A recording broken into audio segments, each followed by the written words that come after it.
Hi guys, welcome to my channel. तो आज मैं बताऊंगी कि मेरी स्ट्रैटेजी क्या है बायोलॉजी को पढ़ने के लिए, क्योंकि अब लास्ट 5 दिन बचे हुए हैं। तो उसमें मैं कैसे पढ़ूंगी कि मैं आप लोग को बताती हूँ।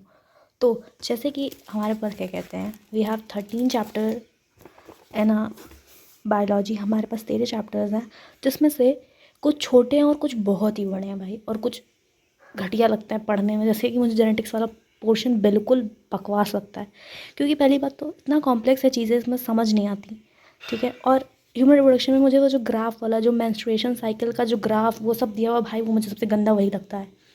पहला चैप्टर तो मुझे ठीक ठीक लगता है, पहला मतलब उतना कुछ खास है नहीं, वो सही लगता है। और रिप्रोडक्टिव हेल्थ तो छोटा चैप्टर है, तो ये तो हो ही जाएगा ईजिली। और और अगर ह्यूमन हेल्थ, भाई ह्यूमन हेल्थ में इतना रटना पड़ता है डिजीज़ के नाम, मुझे रटना तो वैसे ही मुझे कुछ याद नहीं रहता है, और ये इसकी वजह से तो और दिमाग ख़राब होता है। अगर आप लोग को इस लर्निंग कैपेसिटी अच्छी है तो ये वाला चैप्टर तो आप लोग का अच्छा ही होगा ही। बाकी बायोटेक्नोलॉजी वाली यूनिट मुझे पसंद है, क्योंकि उसमें मुझे इंटरेस्ट है और मुझे मज़ा आता है पढ़ने में। एंड बाकी हमारी द मोस्ट अवेटेड यूनिट, ये भी ठीक ठीक है, लेकिन बस सबको बहुत ईजी लगती है, लेकिन मुझे उतनी ईजी नहीं लगती। लेकिन हाँ, पढ़ने लायक तो है ही, मतलब पढ़ तो सकते हैं, उसमें क्या है, ठीक है। और लेकिन अब मैं करने क्या वाली हूँ, मेरे पास क्या कहते हैं, मैंने 6 मोस्ट इंपॉर्टेंट चैप्टर्स की लिस्ट है गाइस, जिन्हें मैं बहुत ही अच्छे से पढ़ने वाली हूँ, क्योंकि इससे 40 नंबर से ज़्यादा के क्वेश्चंस आते हैं। और मतलब 40 नंबर ज़्यादा, आधा से ज़्यादा तो आपका ऐसे ही कवर हो जाएगा अगर ये चैप्टर्स आपके स्ट्रांग हो जाए। पता है भाई, मॉलिक्यूलर वाला तो बहुत ही अच्छा चैप्टर है, लेकिन क्या कर सकते हैं, पढ़ना तो पड़ेगा ही। तो उसके लिए मैंने सोच रखा है कि मैं आरुषि मैम को फॉलो करूँगी। भाई वो बहुत अच्छा पढ़ाती हैं, और काफ़ी लोग कर भी रहे होंगे, क्योंकि PW की हैं वो, और वो बहुत सही पढ़ाती हैं और इतने ईजिली पढ़ाती हैं। तो उनसे मैं करने वाली। और गाइस, क्वेश्चंस करने इंपॉर्टेंट, इसलिए क्वेश्चंस के लिए PYQs के सेशंस होंगे, उनके ही तो मैं उनसे ही वही भी करूँगी। और लेकिन कल 23 तारीख है, और कल उनका हाई वेटेज वाला टॉपिक वाला वो होगा, तो मैं उसको करूँगी, वो वाला क्लास। और 25 तारीख को वो कंप्लीट बायो करा रही है भाई, तो कंप्लीट बायो करेंगे तो हमारा सारा जो उनको नहीं भी आता वो भी हमारा एडजस्ट हो जाएगा उसी में, और वो भी सही हो जाएगा। और 26 को वो क्वेश्चंस, वही PYQs करने इतने इंपॉर्टेंट है, तो PYQs वाली क्लास उनकी, वही मोस्ट इंपॉर्टेंट क्वेश्चन वाली क्लास है, तो वही मैं भी करूँगी। आप लोग भी वही कर सकते हो गाइज।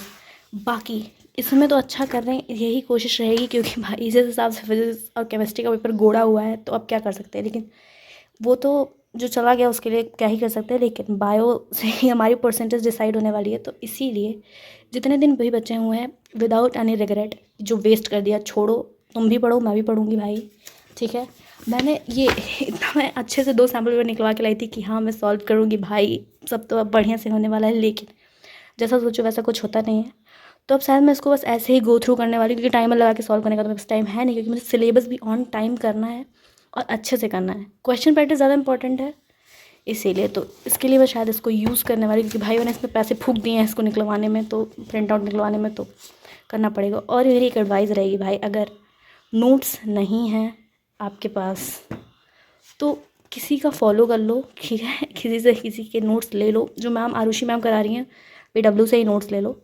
NCERT पढ़ने मत बैठ जाना नहीं तो जो हो जाएगा ना, जो होना होगा वो भी कुछ नहीं हो पाएगा, क्योंकि NCERT क्या ही पढ़ोगे, समझ ही नहीं आएगा।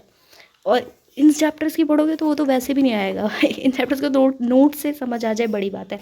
और एवोल्यूशन वाला मुझे अच्छा नहीं लगता, क्योंकि इसमें मुझे बहुत रटना पड़ता है। इतना मेरी कंठस्थ करने की कैपेसिटी इतनी नहीं है जितना उसमें याद करना पड़ता है।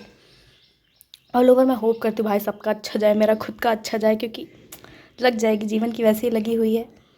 बाकी पढ़ो, और ये डेट्स याद करना, इसका स्क्रीनशॉट ले लो, ठीक है, और लाइक करो, सब्सक्राइब। सो गाइज़, यही सब मैं फॉलो करने वाली हूँ, क्योंकि जैसे कि कम दिन है, तो अच्छे से एक प्लानिंग के हिसाब से करेंगे तभी अच्छा हो पाएगा। इसीलिए द मोस्ट इंपॉर्टेंट चैप्टर्स जो हैं, जो हमारे 40 नंबर से ज़्यादा, उनकी वेट ज़्यादा, तो उसको आप लोग अच्छे से करिएगा। मैं भी उसको बहुत ही अच्छे से करने वाली हूँ।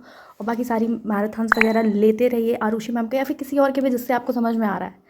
बाकी सब्सक्राइब करके जाइएगा। Bye guys, that's it for the video. Bye, subscribe.